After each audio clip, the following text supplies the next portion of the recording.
Okay, how about minor 1 to minor 5? I promise this will be the last one we do. What I'm trying to do is kind of get in your head how we can figure these out.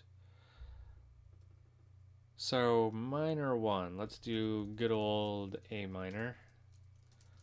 Our chords are A minor, B diminished, C major, D minor, E minor, F major, G major, right?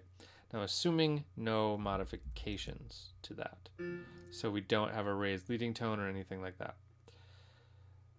Now let's go to minor 5. So E minor.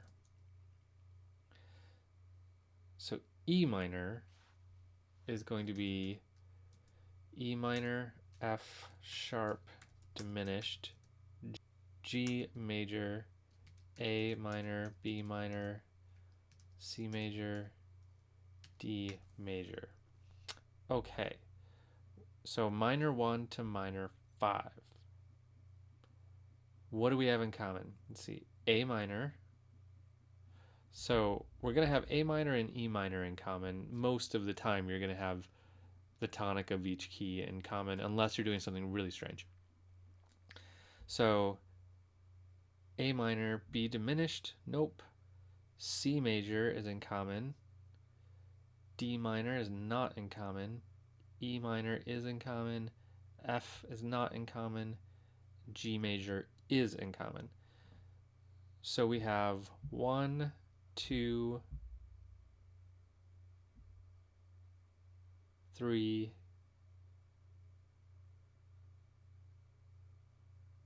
4 things in common. So let's just see what they are. Let's write these down a little bit differently here. So let's do this. So our possible pivots could be 1,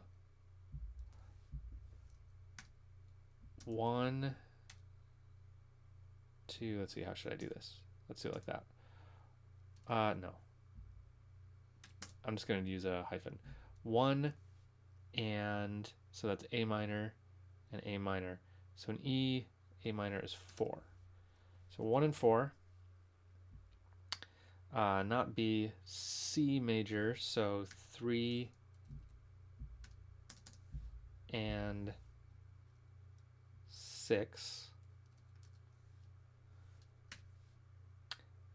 D minor is not in common. E minor is, so that would be 5 and 1. F major is not in common. G major is, so that would be 7 and 3.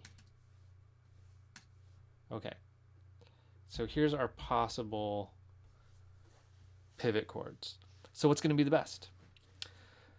Well, this one has some predominant function to it, but it also has the tonic, so it's not awesome, but it's not bad.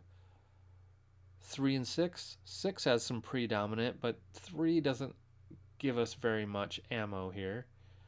5 to 1, kind of the same as the first one. Not a lot of predominant function, actually. And the tonic makes it a little hard. And 7 and 3. So in our 7 and 3, we have some dominant functionality here in the 7, although not really because it's minor. And then we have the 3, so that's not awesome either. So we have a whole bunch of bad choices. We don't have a great choice here. But given all of these choices, I'm going to eliminate. This one is probably the worst choice, I think, because there's no predominant function here. A little bit in the 1, but not a lot. I might go 1 and 4. I think you can make it work with 1 and 4. Or 3 and 6 would probably be my second choice. Third choice would be 7 and 3. This one is trickier because 7 is sort of a dominant function, Although without the leading tone, it's not so much. Um, but at least in the 3 to 6, we have some dominant function here, so we can make that really kind of feel like dominant, especially, or predominant, I should say, especially since the predominant is in the destination. So when we get to this chord, we can make it feel like a predominant, we can do a cadence, and we can finish it out and establish the new key. So I'd probably go with one of the top two. Both of those I think could work okay. Okay, so um, let's do one more thing on the pivots, and let's just talk about kind of generally speaking, going from anywhere to anywhere.